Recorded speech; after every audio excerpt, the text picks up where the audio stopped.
नमस्कार साथियों, आज देश जी के ट्रिक में आप सभी का स्वागत है। दोस्तों, इस वीडियो में मैं आपके एसएससी एमटीएस एग्जाम 2024 के लिए जीके जीएस का टॉप 45 महत्वपूर्ण प्रश्नों को कराने वाला हूं, जो कि आपके एग्जाम्स के लिए काफी ज्यादा महत्वपूर्ण रहने वाला है। तो साथियों, इस वीडियो को आप बड़ी ही ध्यानपूर्वक एंड तक जरूर देखिएगा। तो साथियों, आज का पहला प्रश्न है, निम्नलिखित में से कौन सी नदी भूमध्य रेखा को 2 बार काटती है? ऑप्शन है अमेजन नदी, कांगो नदी, नील नदी और ऑप्शन डी है माही नदी। तो साथियों, भूमध्य रेखा को 2 बार काटने वाली नदी कांगो नदी है। राइट आंसर ऑप्शन बी हो जाएगा, कांगो नदी। नेक्स्ट क्वेश्चन है, अलकनंदा और भागीरथी नदियों के संगम पर कौन सा स्थान अवस्थित है?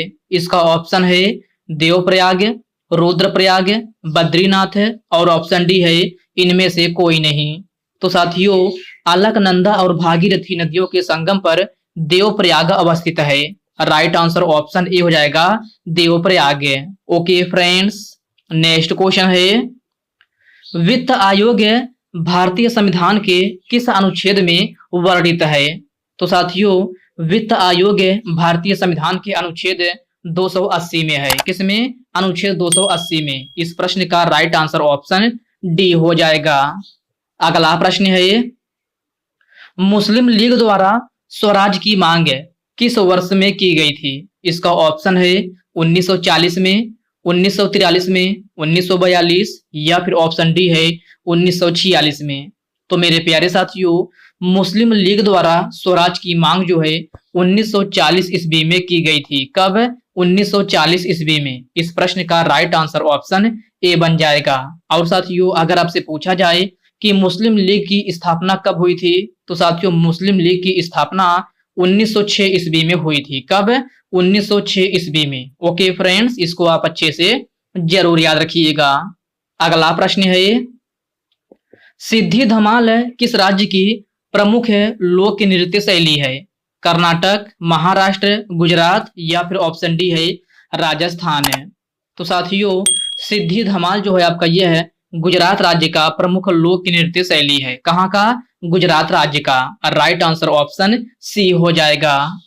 नेक्स्ट क्वेश्चन है, अकबर का राज्याभिषेक कब हुआ था? तो साथियों, आपको बताना है कि अकबर का राज्याभिषेक जो है कब हुआ था। इसका ऑप्शन है 1558 में, 1556 में, 1552 और ऑप्शन डी है 1561 में। तो प्यारे साथियों, अकबर का राज्याभिषेक जो है 1556 ईस्वी में हुआ था। राइट आंसर ऑप्शन बी हो जाएगा, 1556 ईस्वी में। साथियों, अगर आपसे डेट पूछा जाए कि किस डेट को हुआ था, तो 14 फरवरी, याद रखिएगा, 14 फरवरी 1556 ईस्वी में अकबर का जो है राज्याभिषेक हुआ था। तो इस पॉइंट को आप अच्छे से जरूर ध्यान में रखिएगा। सालाबाई संधि के समय भारत का गवर्नर जनरल कौन था? William Bentinck, Lord Macaulay, Lord Clive और ऑप्शन डी है वारेन हेस्टिंग्स है। तो मेरे प्यारे साथियों, सालाबाई संधि के समय भारत का गवर्नर जनरल कौन था? तो वारेन हेस्टिंग था। राइट आंसर ऑप्शन डी हो जाएगा, वारेन हेस्टिंग्स है। नेक्स्ट क्वेश्चन है, टी बाला सरस्वती का संबंध है किस शास्त्रीय लोक नृत्य शैली से है? कुचिपुड़ी, मोहिनी अट्टम, भरतनाट्यम और ऑप्शन डी दिया गया है कथकली। तो साथियों, टी बाला सरस्वती का संबंध जो है भरतनाट्यम शास्त्रीय लोक नृत्य शैली से है। राइट आंसर ऑप्शन सी हो जाएगा, भरतनाट्यम। साथियों, भरतनाट्यम किस राज्य की प्रसिद्ध शास्त्रीय लोक नृत्य शैली है? तो यह आपका तमिलनाडु का है। कहाँ का? तमिलनाडु का। कुचिपुड़ी पूछा जाए तो कुचिपुड़ी आपका आंध्र प्रदेश का है। मोहिनी अट्टम केरल राज्य का है। कहाँ का? केरल राज्य का। और कथकली पूछा जाए तो यह भी आपका केरल राज्य का ही है। ओके फ्रेंड्स, क्लियर है। चलिए बढ़ते हैं नेक्स्ट क्वेश्चन की ओर। नेक्स्ट क्वेश्चन आपसे पूछा गया है, भारतीय संविधान का अनुच्छेद 360 है किससे संबंधित है? तो सभी साथी बताएंगे कि भारतीय संविधान का अनुच्छेद 360 है किससे संबंधित है? वित्तीय आपात, राष्ट्रपति शासन, राष्ट्रीय आपात या फिर ऑप्शन डी है इनमें से कोई नहीं। तो साथियों, आपका राइट आंसर ऑप्शन ए हो जाएगा वित्तीय आपात। भारतीय संविधान का अनुच्छेद 360 जो है वित्तीय आपात से संबंधित है। बक्सर का युद्ध कब हुआ था? तो साथियों बक्सर का युद्ध कब हुआ था?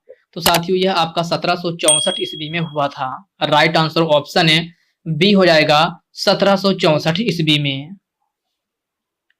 गांधी इरविन समझौता किस वर्ष हुआ था? तो सभी साथी बताएंगे कि गांधी इरविन समझौता किस वर्ष हुआ था। इसका ऑप्शन है 1927 में, 1929 में, 1937 या फिर ऑप्शन डी है 1931 में। तो साथियों गांधी इरविन समझौता जो है आपका 1931 ईस्वी में हुआ था। राइट आंसर ऑप्शन डी हो जाएगा 1931 ईस्वी में। डेट पूछा जाए तो 5 मार्च है, याद रखिएगा 5 मार्च 1931 ईस्वी में गांधी इरविन समझौता हुआ था। तो डेट सहित आपको सन को जरूर याद रखना है। अगला प्रश्न है निम्नलिखित में से अरावली की सबसे ऊंची चोटी कौन सी है? तो आपसे पूछा गया है अरावली की सबसे ऊंची चोटी कौन सी है? कंचनजंगा, महेंद्रगिरी, गुरु शिखर या फिर ऑप्शन डी दिया गया है इनमें से कोई नहीं। तो साथियों अरावली की पूछा गया है अरावली की सबसे ऊंची चोटी कौन सी है? तो गुरु शिखर है। राइट आंसर ऑप्शन सी हो जाएगा गुरु शिखर। गुरु शिखर की ऊंचाई कितनी है? तो साथियों इसकी ऊंचाई 1722 मीटर है। याद रखिएगा कितना? 1722 मीटर जो है गुरु शिखर पर्वत चोटी की ऊंचाई है। साथियों गुरु शिखर पर्वत चोटी किस राज्य में स्थित है? यह आपका राजस्थान में है। कहाँ? राजस्थान में। ओके फ्रेंड्स क्लियर है। चलिए बढ़ते हैं नेक्स्ट क्वेश्चन की ओर। नेक्स्ट क्वेश्चन आपसे पूछा गया है निम्न में से नौजवान भारत सभा के संस्थापक कौन थे? भगत सिंह, बाल गंगाधर तिलक, सुभाष चंद्र बोस और ऑप्शन डी है महात्मा गांधी। तो नौजवान भारत सभा का संस्थापक कौन थे? तो साथियों आपका भगत सिंह थे। राइट आंसर ऑप्शन ए बन जाएगा भगत सिंह है। शुभमन गिल का संबंध किस खेल से है? वेरी इजी क्वेश्चन है। शुभमन गिल का संबंध किस खेल से है? तो क्रिकेट खेल से है। राइट आंसर ऑप्शन ए हो जाएगा क्रिकेट खेल से। नेक्स्ट क्वेश्चन है निम्न में से भिटारी मंदिर भारत के किस राज्य में अवस्थित है? तो साथियों आपसे पूछा गया है कि भिटारी मंदिर भारत के किस राज्य में अवस्थित है? उत्तर प्रदेश, मध्य प्रदेश, गुजरात या फिर ऑप्शन डी है कर्नाटक है। तो भिटारी मंदिर किस राज्य में है? तो उत्तर प्रदेश में है। राइट आंसर ऑप्शन ए हो जाएगा उत्तर प्रदेश है। ओके फ्रेंड्स इसको आप अच्छे से जरूर याद रखिएगा। महान्यायवादी भारतीय संविधान के किस अनुच्छेद से संबंधित है? अनुच्छेद 78, अनुच्छेद 67, अनुच्छेद 76 या फिर ऑप्शन डी है अनुच्छेद 72। तो साथियों महान्यायवादी पूछा गया है तो महान्यायवादी भारतीय संविधान के अनुच्छेद 76 से संबंधित है। राइट आंसर ऑप्शन सी हो जाएगा अनुच्छेद 76। चीन की आधिकारिक भाषा कौन सी है? तो साथियों आपको बताना है चीन की आधिकारिक भाषा कौन सी है? तो चीन की आधिकारिक भाषा मंदारिन है।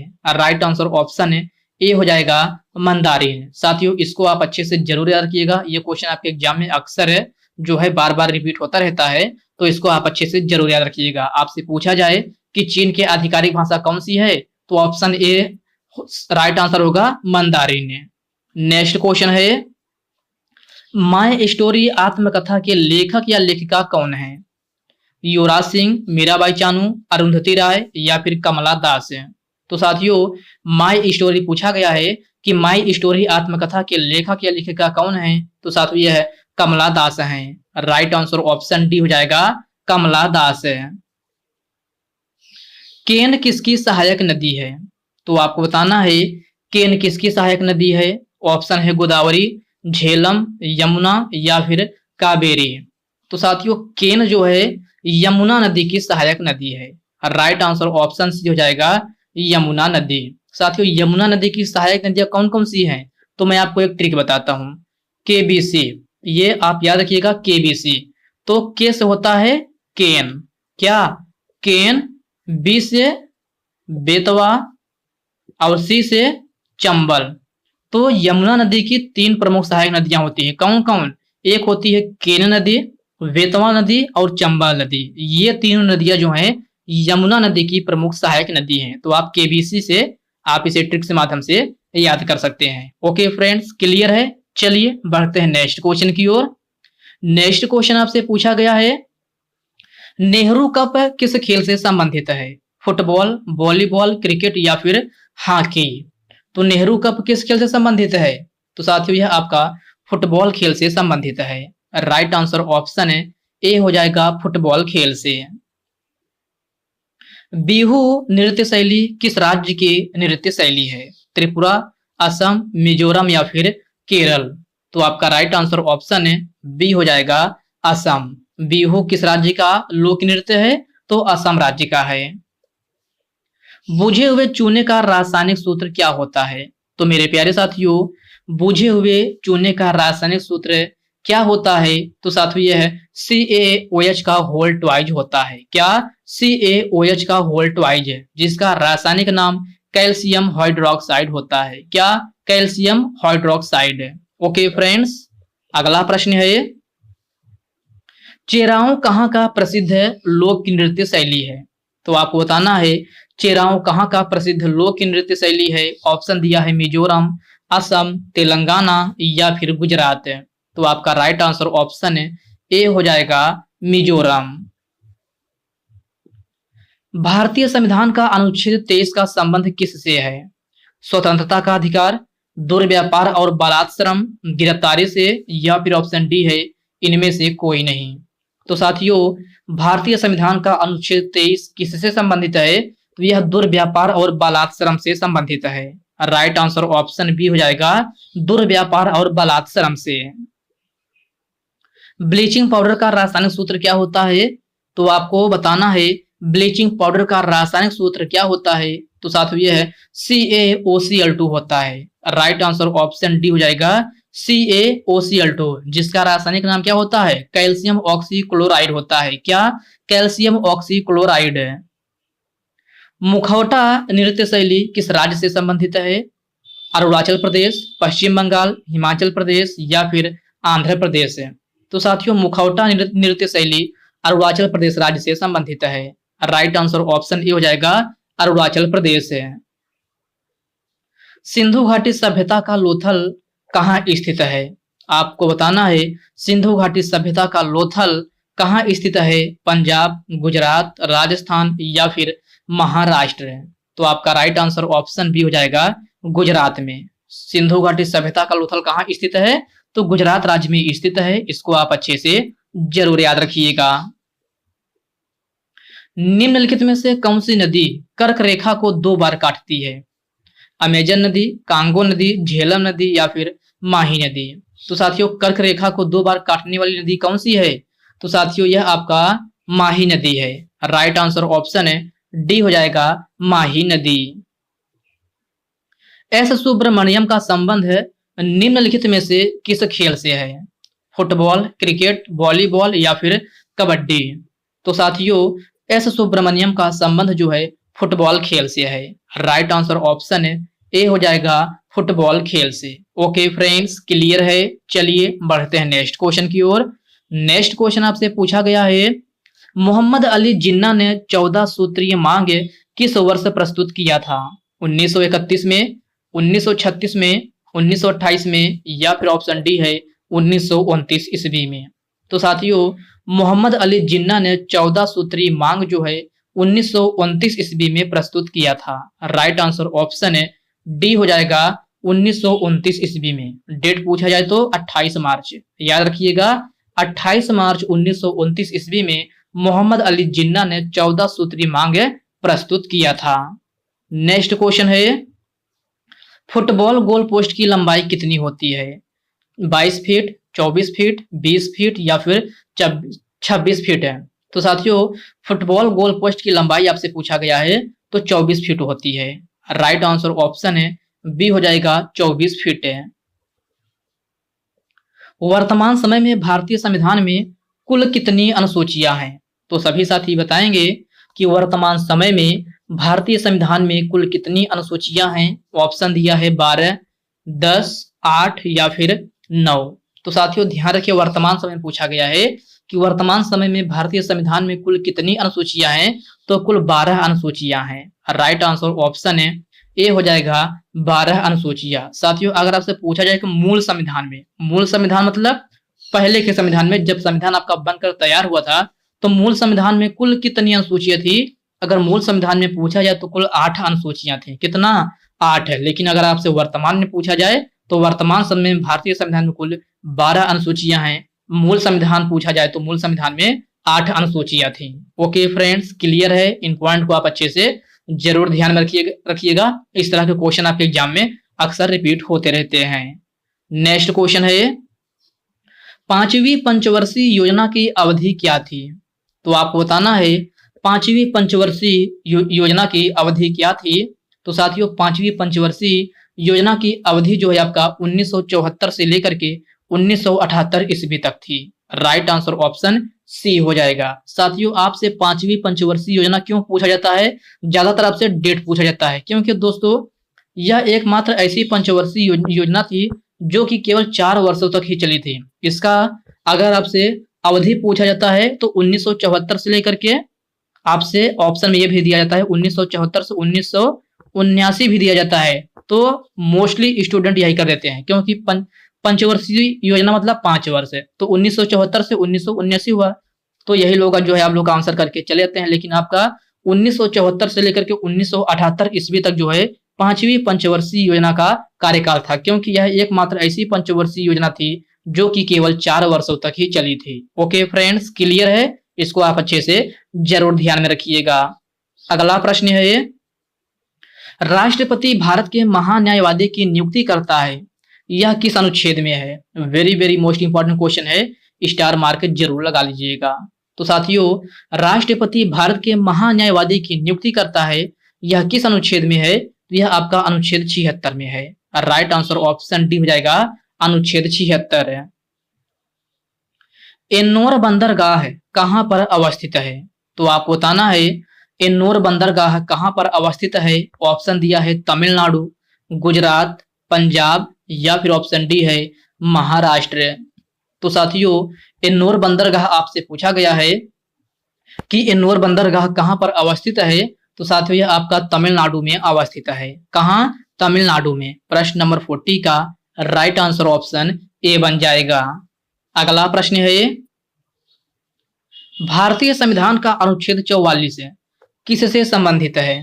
तो आपको बताना है भारतीय संविधान का अनुच्छेद 44 किससे संबंधित है। ऑप्शन है ग्राम पंचायत के गठन, पर्यावरण संरक्षण, सामान्य नागरिक संहिता और ऑप्शन डी है इनमें से कोई नहीं। तो साथियों भारतीय संविधान का अनुच्छेद 44 जो है सामान्य नागरिक संहिता से संबंधित है। राइट आंसर ऑप्शन सी हो जाएगा, सामान्य नागरिक संहिता से। साथियों ग्राम पंचायत के गठन से संबंधित अनुच्छेद कौन सा है? तो अनुच्छेद 40 है। और पर्यावरण संरक्षण से पूछा जाए तो आपका अनुच्छेद 48 है। कौन सा अनुच्छेद? अनुच्छेद 48 है। आपसे अनुच्छेद 44 पूछा गया है तो आपका राइट आंसर ऑप्शन सी हो जाएगा, सामान्य नागरिक संहिता। ग्राम पंचायत के गठन से पूछा जाए तो अनुच्छेद 40, पर्यावरण संरक्षण का पूछा जाए तो अनुच्छेद 48 है। ओके फ्रेंड्स, इन पॉइंट को आप अच्छे से जरूर ध्यान में रखिएगा। चलिए बढ़ते हैं नेक्स्ट क्वेश्चन की ओर। नेक्स्ट क्वेश्चन आपसे पूछा गया है, कुमुदनी लखिया का संबंध है किस नृत्य शैली से है? कथकली, भरतनाट्यम, मोहिनी अट्टम या फिर कथक। तो कुमुदनी लखिया का संबंध आपसे पूछा गया है, तो कुमुदनी लखिया का संबंध है कथक नृत्य से है। राइट आंसर ऑप्शन डी हो जाएगा, कथक है। और कथक किस राज्य का नृत्य है? यह आपका यूपी का है। मोहिनी अट्टम केरल का है, भरतनाट्यम तमिलनाडु का है, कथकली कहाँ का है? तो कथकली केरल राज्य का है। साथियों ये क्वेश्चन आपके एग्जाम में अक्सर पूछे जाते हैं कि कथकली कहाँ का है? तो केरल का है, याद रखिएगा। भरतनाट्यम कहाँ का है? तो भरतनाट्यम तमिलनाडु का है, इसको भी आप याद रखिएगा। और मोहिनी अट्टम पूछा जाता है तो मोहिनी अट्टम और कथकली ये दोनों आपका कहाँ का है? केरल राज्य का है। बेसिकली आपसे कुमुदनी लखिया का संबंध पूछा गया है तो इनका संबंध कथक से है, और कथक कहाँ का है? तो यूपी का है। क्लियर है? चलिए बढ़ते हैं नेक्स्ट क्वेश्चन की ओर। नेक्स्ट क्वेश्चन आपसे पूछा गया है, महालेखा परीक्षक नियंत्रक अर्थात सीएजी भारतीय संविधान के किस अनुच्छेद में है? तो सभी साथी बताएंगे कि महालेखा परीक्षक नियंत्रक अर्थात सीएजी भारतीय संविधान के किस अनुच्छेद में है? तो साथियों यह अनुच्छेद 148 में है। राइट आंसर ऑप्शन सी हो जाएगा, अनुच्छेद 148 है। इस क्वेश्चन को आप स्टार मार्क जरूर लगा लीजिएगा। नील नदी कहाँ गिरती है? तो आपको बताना है नील नदी कहाँ गिरती है, भूमध्य सागर में, लाल सागर में, अरब सागर में, या फिर ऑप्शन डी है इनमें से कोई नहीं। तो साथियों नील नदी आपका भूमध्य सागर में गिरती है। राइट आंसर ऑप्शन ए हो जाएगा। यक्षगान लोक नृत्य शैली किस राज्य से संबंधित है? केरल, कर्नाटक, गुजरात या फिर असम। तो साथियों यक्षगान लोक नृत्य शैली किस राज्य से संबंधित है? तो साथियों यह आपका कर्नाटक राज्य से संबंधित है। राइट आंसर ऑप्शन बी हो जाएगा, कर्नाटक राज्य में। तो साथियों ये रहे आज के आपके 45 पूरे प्रश्न। तो साथियों इन 45 क्वेश्चन में से आप कितने प्रश्नों का सही आंसर कर पाए हैं आप अपना स्कोर कमेंट बॉक्स में कमेंट करके जरूर बताइएगा। और साथियों आज के इस वीडियो में बस इतने ही प्रश्न हैं। तो साथियों यह वीडियो आपको कैसे लगी आप कमेंट बॉक्स में कमेंट करके अपना फीडबैक जरूर दीजिएगा और साथ ही साथ अपना स्कोर भी जरूर बताइएगा। और साथियों यह वीडियो आपके लिए थोड़ा हेल्पफुल लगा हो तो इस वीडियो को लाइक कर दीजिए, अपने साथियों के साथ शेयर कीजिए। फ्रेंड्स अभी तक आप चैनल को सब्सक्राइब नहीं किए हैं तो आप जो है चैनल को सब्सक्राइब करके बेल आइकन को जरूर से जरूर प्रेस कर लीजिएगा। तो चलिए साथियों इसी के साथ हम मिलते हैं किसी नेक्स्ट वीडियो में, तब तक के लिए जय हिंद दोस्तों।